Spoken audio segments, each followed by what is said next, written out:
फतवे की वजह से लोगों के सामने अजीबोगरीब हालात पैदा हो गए हैं। इसी पर देखते हैं बीवी से निकाह का फरमान।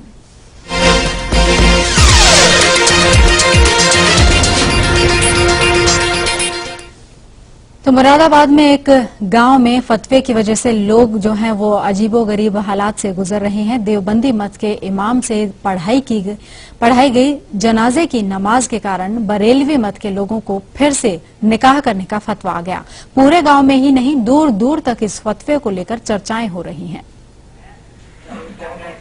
मुरादाबाद के थाना पाकबाड़ा के अहरौला माफी गांव में इन दिनों निकाहों का दौर चल रहा है, लेकिन ये निकाह किसी रस्म के तहत नहीं बल्कि पश्चाताप की वजह से हो रहे हैं।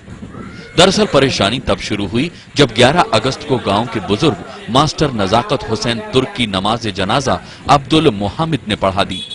मामला तब उलझ गया जब मालूम चला कि नजाकत हुसैन तो बरेलवी मसलक के थे और नमाज जनाजा पढ़ा दी देवबंदी मसलक के इमाम ने। लिहाजा बरेलवी मसलक के लोगों की न सिर्फ नमाज नहीं मानी गई बल्कि उनके निकाह को भी खारिज कर दिया गया।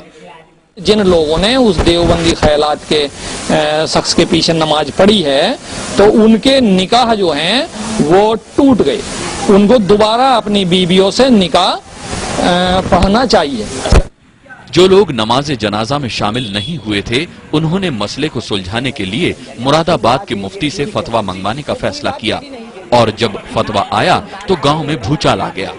फतवे में देवबंदी मसलक के इमाम के पीछे नमाज पढ़ने को नाजायज तो करार दिया ही गया, नमाज पढ़ने वाले बरेलवी मसलक के लोगों को दोबारा निकाह पढ़ने की हिदायत भी दे दी गई। जाहिर है कि जब उसने कुफ्र के अकीदे रखने वाले के पीछे नमाज पढ़ी, आया वो कोई भी हो तो उसकी नमाज नहीं है और जानबूझकर उसने ऐसा किया है तो वो भी उसी जुमरे में दाखिल है।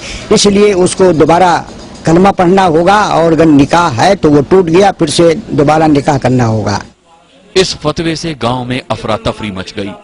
ईमान को पुख्ता करने का दौर शुरू हुआ और गांव में दोबारा निकाह पढ़ने की प्रक्रिया भी शुरू हो गई। अब तक सैकड़ों लोगों का निकाह पढ़ा जा चुका है। राजुल राज, सहारा न्यूज ब्यूरो, मुरादाबाद।